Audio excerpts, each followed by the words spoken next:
It was the best of times. It was the worst of times. It was the age of wisdom. It was the age of foolishness. It was the epoch of belief. It was the epoch of incredulity. It was the season of light. It was the season of darkness. It was the spring of hope. It was the winter of despair. We had everything before us. We had nothing before us.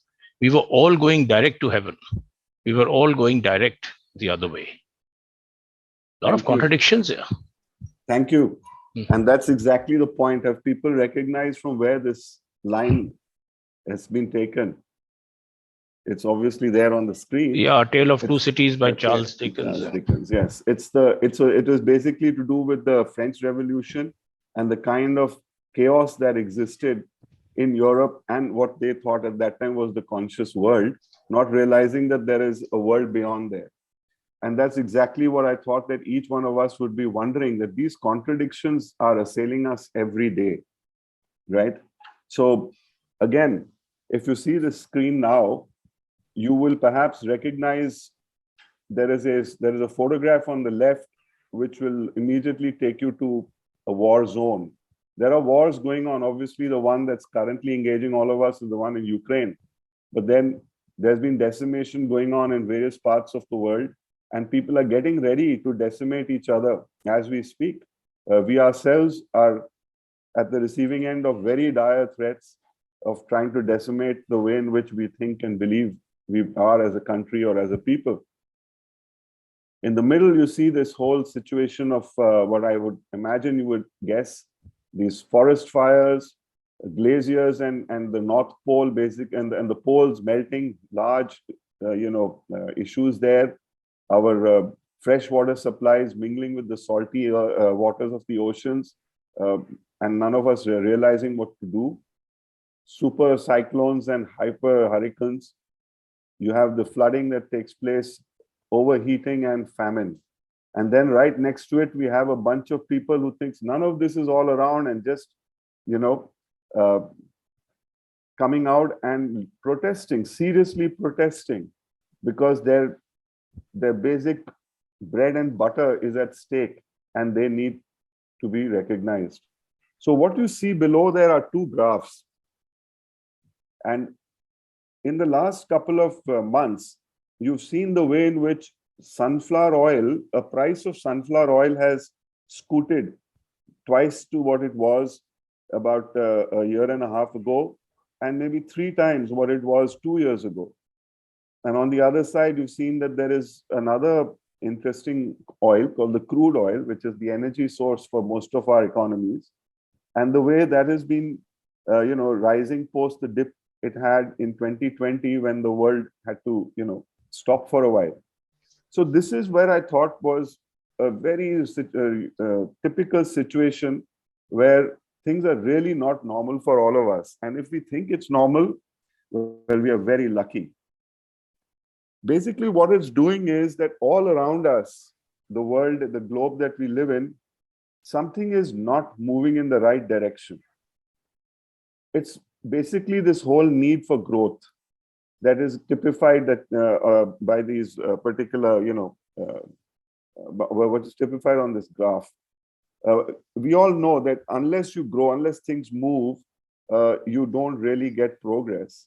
So what I've put on the screen are basically an indication to you that there's a blue column, which is the 2021 growth number, a percentage over the previous year. There's an orange one, which is for 2022, and there's a prospect for 2023, which is the gray column. What you're seeing is that advanced countries are headed downwards in terms of growth. There's degrowth happening.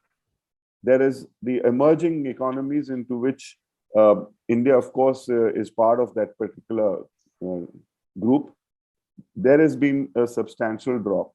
And then after that, you have South Asia, where typically India is the main participant there.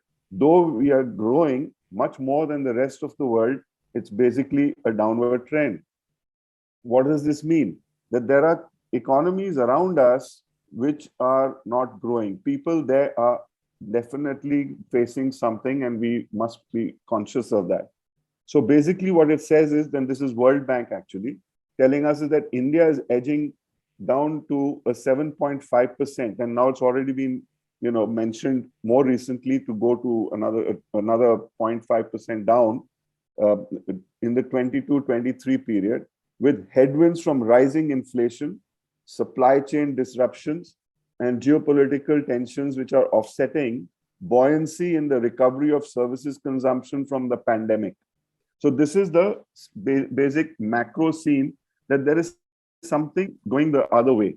So here I thought I would quickly let you see a graph of a business cycle, and also leave on the side for those of you who have got an eye for a bit of detail, uh, where specifically things are changing. There are only two parts of the world where they see some kind of an improvement coming in the next year, which is the East Asia and Pacific region, and the sub-Saharan. Sub-Saharan means below the Sahara Desert. So in that region, they're seeing a minor, there's a scope of hope. But the other part, which is probably about 70 to 80% of the world's economy and population, are going to see a little bit of degrowth. There is also an aspect of the European and Central Asian aspect, where they're hoping for a 1.5% improvement from a very bad 2022. So different cycles are being faced. What you see here is what happens in business, and in a slightly different manner in the economic cycle. So what we are seeing here is things, the growth number going down.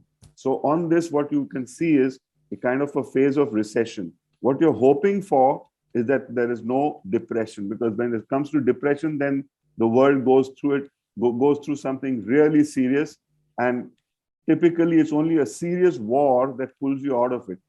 In fact, 1929 is the big depression, etc., and it was World War II that pulled, with a lot of loss of life and asset, that pulled everything back, and a recovery started. What you want is a kind of a recovery and an expansion starting soon, and each one of us ought to be careful of that. So quickly coming now, recession basically means for us businesses, for our people who are looking for professional improvement, that it is a vicious cycle, that sales begin to fall, production falls, employment falls, income falls, and that then again fulfills this particular vicious cycle. What you're trying to move towards, and what the country like India is trying to do, is to see how we can, through any kind of direct benefits and other aspects, and the hope of a good burgeoning middle class and improvement there, see whether we can improve employment, and therefore raise some income and spending capacities, sales, and therefore production, and therefore bring back a cycle of recovery. Let's see how that happens. The streets out there are not telling us that this is anywhere soon. So what this is all about is a recession from a macro, which I've just finished telling you about, trying to see what we can do at our individual micro levels. And since I'm no expert, just a person feeling the pinch, I'll just put it that it's a dummy's guide to thriving in a recession. So basically what is happening around us is that there is a protracted phase of shrinkage. In the US, they say that they have degrowth, and typically they call it a recession. There is an organization that decides that a recession is on when 2 consecutive quarters of degrowth occur. They've started seeing high inflation, never before. They were used to not having goods become expensive. The world was deflating the cost of their inputs, and the people were having a jolly good time enjoying that. There are supply constraints, obviously, due to the war and other issues. The markets, which we mean not just the stock markets, but all kinds of markets, are volatile. There was unemployment, though there's, of course, efforts being made not to have it. Many losers, and the weak shut shop. Many people get wiped out, but there are some winners. But more than anything else, savings get denuded. And in some economies, people have never saved, and they just keep borrowing to live in the next thing. Now, what you saw about India was something on the other side, which is stagflation. That basically India is probably predicting that it will go into a stagflation, which means that you'll have zero net growth in a way. Though there are 7.25, 7.5% being said, but we are probably getting set for a pushback, because if inflation goes up so much, the capacity for people to buy things, their purchasing power goes down. And therefore, the demand for goods and services will go down. And therefore, what happens is that you have a lowering of earnings and a very low discretionary spending capacity, and people's savings start depleting. And now I would just like to, focus for just the last bit on how we can come as individuals and as entrepreneurs and our businesses to recover or sustain this particular phase that this economy or this country or this community or the businesses are going through. That basically it's not just about us and our personal thing, it's also who we impact, maybe our employees. That there is an angle on the micro side of home economics and how we save and protect investments. So in home economics, the aim is to secure a sustainable lifestyle. And of course, knowing my focus, sustainable has got more meanings than just one. First of all, survive. And the other thing is, yes, be kind to the environment. So what I would say there is that understand that income, if you have a source of income, that old adage of a bird in hand is worth two in the bush is very important. So I have a sense that this tendency of people to, start, be continuously looking for changes, etc. There'll be more people just staying on where they are and accepting the income that they are getting and perhaps trying to make do with less. When it comes to the other big aspect of a home budget, which is food and health, the main thing that people do and could do is not stoop in a negative fashion, but stoop to conquer, by which you mean that you please broad base. If you're used to a certain type of avenue of purchase or a brand that you look at, which has got an aspect of premium, you may look around and scoop for discounts and other aspects which help you save on these aspects of food and health. Try and remain in a manner that you don't ignore health, but please don't put yourself that at the wrong time of the cycle, you're having to make some unplanned expenses on health. I'm not going to go into details of the hacks and tricks that people use about how they save on the food bill at home, because you have to eat and be well. Nobody's asking you to cut down too much, but it's important to make sure that you're not wasting things. The other thing is the deportment. That is how you carry yourself. Just because there's doom and gloom around does not mean that one has to start looking gloomy and unfresh. I would suggest that, yes, as individuals, there's all the more reason to pull out that extra verve and energy to look and behave fresh and decent. Try not to get into a negative mind frame. Keep it positive. And that's important. The other one is obviously mobility, huge, things in all our lives. We have to make sure that we can start veering towards clean and essential mobility. Well, the important thing is about discretionary spending. I deliberately changed that word to pause. Yes, a bit of a pun here. Yep, you'll have pets and you'll have your own aspect. Pause basically means that, take it easy to some extent. Make sure that your nest egg is not depleted. Don't rock your savings beyond a point. On the savings and investment side, many of us would have seen a wipeout. I mean, talk of people like us who were, living on a bit of investments and savings. We've seen a kind of 20%, clean out. So in that aspect, the important way by which you survive is that you have to make sure that there is cash around. When you say cash, it's in the form of investable liquidity. There is a very important lesson that we all learned in 2001 when the dot-com bust happened, that there was one organization who just at the beginning of that whole situation issued some bonds, and about 650 million bonds were there in their hands when everything just liquidated. 95% of their competition evaporated in the next 2 years.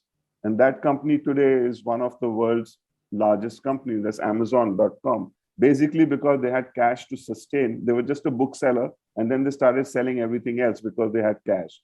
At the same time, on a personal level, gold is old. You could have gold, but now the demand for ornamental gold is having a change. The young people have a different view on it. but at the same thing, it's good to have a little base. Uh, Take on risk, but up to your neck and not up to your neck. So therefore, when it says risk, it should be at the 30 to 40% level at this sort of a situation. If you're much, deeper in that, just try and see how you can manage it. I'm trying to be vague here because each one will have their own percentages and guides to tell you how much of what should be there in your portfolio. The house, it's a real estate. Basically, you must have one at least, uh, so that it remains as something that you keep and hand over. But I would believe that housing is going to be a bad investment if you're keeping it as one. Dig in, but not into savings beyond the point. Shift and shuffle portfolios because there are a lot of industries that are going to go irrelevant. There are a lot of managements that are going to show their stupidity. So you have to be a little more alert and make sure that you pick and choose and get behind those which are going to thrive in the coming recovery phase. And the main thing which I would leave everybody to do is don't panic. And with that, what you see here is a symbol. It shows a huge wave, but behind that wave is a sun which is shining bright. We have to be, positive and optimistic. So with that, I would thank you for listening to me.